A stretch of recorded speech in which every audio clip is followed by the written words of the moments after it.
Hello everybody, welcome back for another video. Today marks the 1 year mark from when I left Taiwan and moved to Phoenix.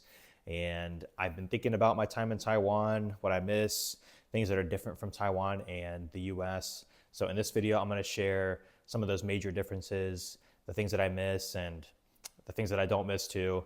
You also get to hear kind of why I want to go back to Taiwan so bad. So let's get right into it. The first thing I want to talk about is public transport. This is something I think a lot of people complain about when they're in the US, including US citizens. And in Taiwan, the public transport is just, it's great. There are buses, there's the MRT, there's regular trains, and there's the high-speed rail. They even have buses that'll take you from city to city. It's really great public transport there. You can pretty much get to anywhere on the island that you want to with public transport. They also have taxis in Taipei and I think some other major cities, and they have Uber there as well. I haven't used much public transport in the US because, well, it's not as widely available. And in my hometown, there's almost no public transport. I think one of the cities nearby me just recently got buses. Phoenix here has a couple rail lines. I think they're sort of like a metro line, but they're all above ground. And then we also have buses here.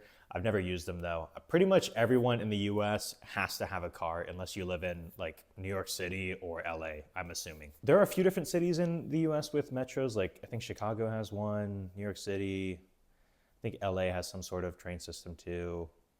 But really it doesn't compare to Taiwan. Taiwan has Taipei, Kaohsiung, and I think Taichung in the last few years also got a few rail lines. But the buses are great too. One other thing I've noticed from the little public transport I have used in the US is that the one in Taiwan is much cleaner and much safer. In Taiwan, they have these walls, these gates that'll open in front of the train. So it's almost impossible for people to get on the tracks. But in places like New York City, you have people pushing people onto tracks.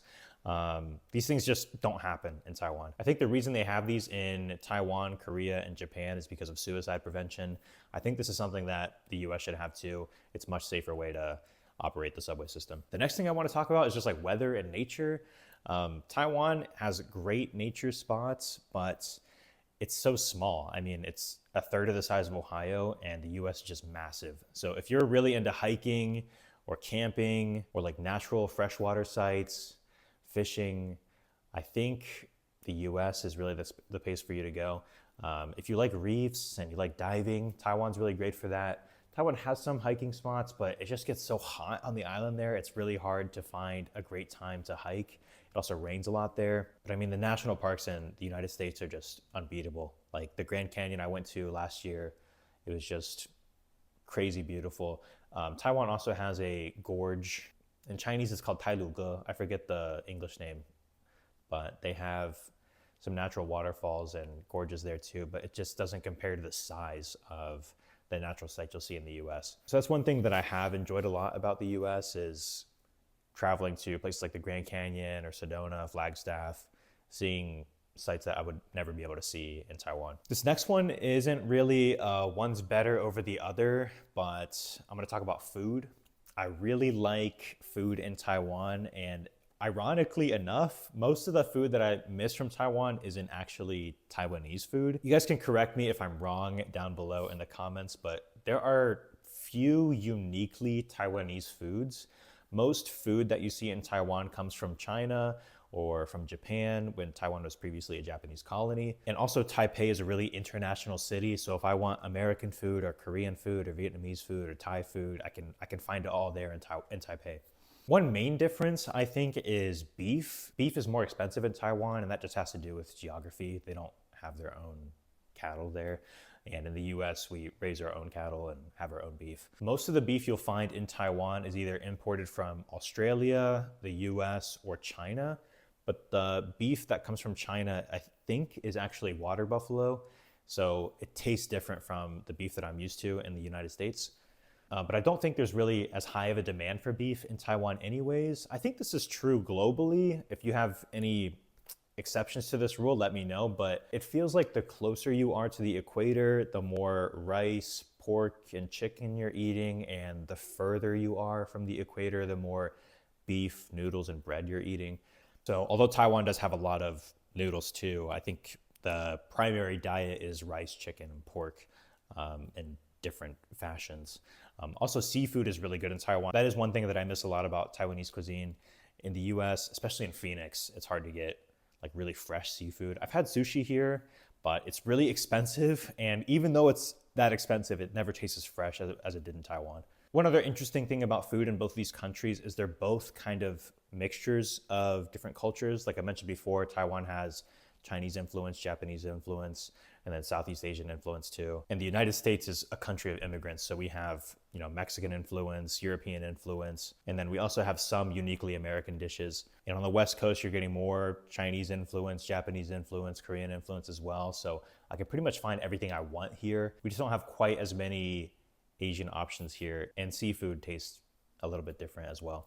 Okay, before I get into something more lighthearted, I want to talk about government policy. I don't want to get too political, but I just want to talk about the policies or laws that I would deal with on a daily basis in both countries. One thing, for example, is marijuana use. I don't personally use marijuana, but I can smell it a lot from my neighbors. And that's something I almost never see in Taiwan because it's very illegal in Taiwan. But where Taiwan has such a strong focus on criminalizing marijuana, alcohol is much more widely accepted in Taiwan. You can drink in public, you can drink at public parks, beaches, on the street even, in most places, as long as you're not belligerently drunk.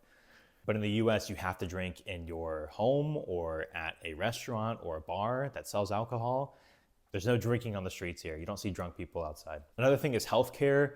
I had the public insurance in Taiwan, and even when I didn't have insurance for periods of time, when I got sick, it was super cheap for me to get the care that I needed. But like when I came back to the United States about a year ago, I had strep throat and I needed to get a test for strep throat and then get antibiotics for that. But I went to CVS and that wasn't covered by my insurance. So I actually had to pay like $100 just for that test. In Taiwan, it probably would have cost me 20 bucks. I think I actually have a video where I got strep throat in Taiwan. You can watch it here if you're interested. Taiwan is one of the more progressive countries in East Asia. It's one of the few countries in East Asia that has legalized gay marriage. But where they're more progressive in some aspects, like health insurance, for example, they're less progressive in other areas too, like I mentioned before, marijuana usage. So there's a interesting balance there. Okay, the more lighthearted thing I wanted to talk about was bathrooms. Why do all the doors on American bathrooms have huge gaps? There's like no privacy. In Taiwan, not only do the doors not have gaps, many of the bathrooms, the walls of the stalls will go down to the floor. It's impossible to even feel air from the next stall over. And most of the toilets in Taiwan are a lot cleaner. The bathrooms are cleaner. There's not paper towels thrown all over the floor. It's just much cleaner in Taiwan most of the time. There's no graffiti on the stalls, which is something you see a lot in the United States. Another thing I didn't know the US was doing, but a lot of the fast food restaurants and other public spaces here will actually lock the restrooms. I don't know what they're afraid is going to happen, probably more vandalism, but in Taiwan, I've never had that. All the bathrooms are public for people to use. The one thing I don't like so much about Taiwan is they still have some places with squat toilets, and I've had to use them before, and they're not horrible. People say they're healthier for you. That's the more natural position to go in, but I feel like those are kind of antiquated and they are going away. Most places with a lot of visitors, like malls or airports, will have both. All right, those are just some of the things I wanted to talk about in this video. The first things that kind of came to my mind that were different from the US and Taiwan. If you have any other things that you think are worth mentioning, let me know. Maybe I'll do another video about this in the future. I never really got culture shock either when I was in Taiwan or in China or any of the other countries that I've been to. But if you have, let me know down below. I'd like to talk more about culture shock and differences between countries as well. Same goes for if you're a foreigner and you came to the US and had culture shock at some point. I'd like to hear about that. Thanks so much for watching to the end. If you want to see more content, subscribe and like this video. Check out my other socials as well, and hope to see you in the next one. Peace.